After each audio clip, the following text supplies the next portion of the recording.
So listen, you positively can demolish this.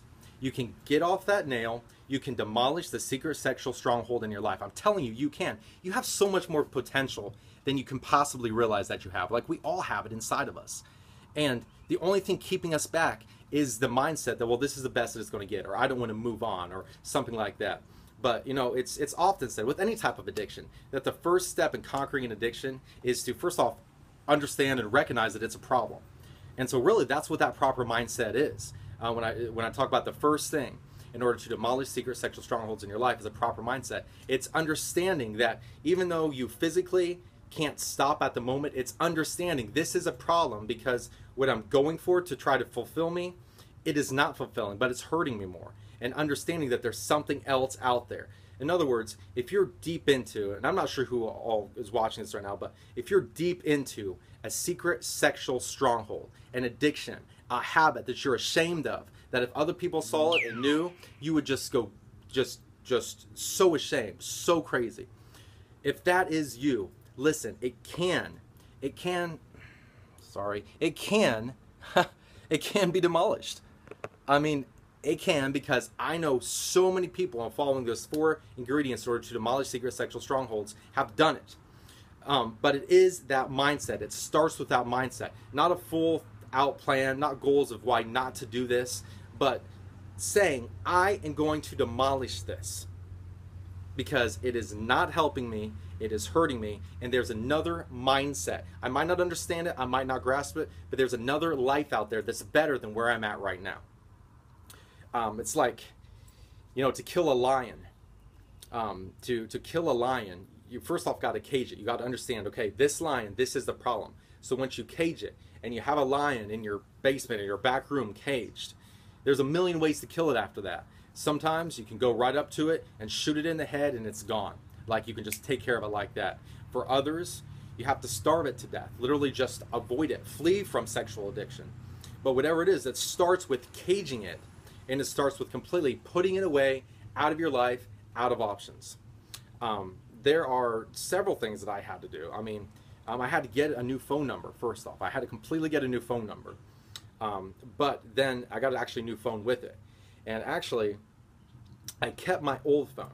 I didn't use it or anything, but I kept it. I kind of stored it, you know, up on a top shelf or something like that. And there was old text messages there.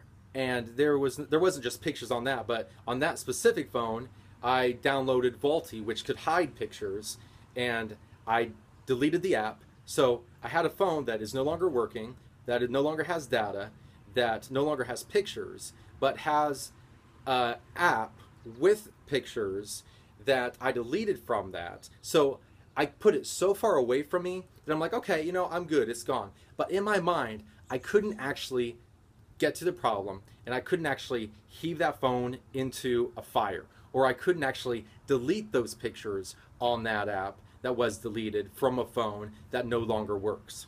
So I actually had to go back and do all these things once I got serious. And that right there, not resisting temptation, but that was the most difficult thing that I've ever done, is destroying, killing, containing first, but then destroying, killing, demolishing that mindset, that way, that, well, just in case I want to go back, because you know what, I made the decision, I am not going to tolerate this anymore, and I am going to go on to something else, a greater life, a more fulfilled life, a life of peace, a life of joy, a life led by God.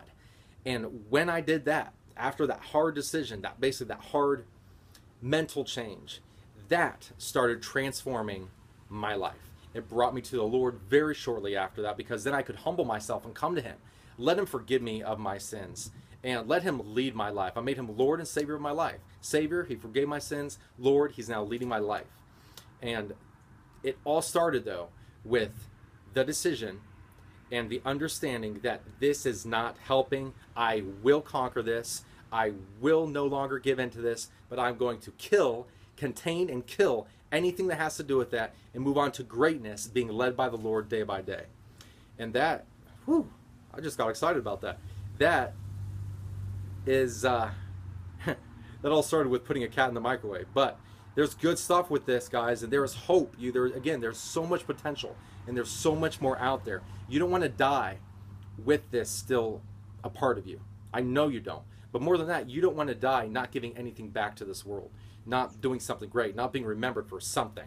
So what is it in you? What has God gifted you with? What are you containing right now that you know that greatness inside of you, you are containing, you're not letting it go because you can't be you, because you're behind this image, because that image has to be there, because you know there's secret sexual stuff that you don't want anybody else to know. Listen, like that's the kind of life I'm talking about, this fulfilled life, that when you get rid of that, when you make that decision to get rid of that, contain and demolish that secret sexual sin, and decide that there's something more out there that you're going to pursue, and you do it, then all of a sudden all these other things open up. Like, I actually like my family. I've always loved them, but I like my family. I love my family. I love to be around them. I enjoy giving to people. I enjoy who I am. I like who I am. I like that I can be me. And I love Jesus Christ and the fact that he chose to die for me, even when I was in that crap. And it's so much better having a clear, more fulfilled mind. This video is way too long, but I'm going to post this because I'm pretty excited about it and I think it needs to be heard. So thank you very much if you're still here at the end of this video, and I'm going to see you again next Saturday.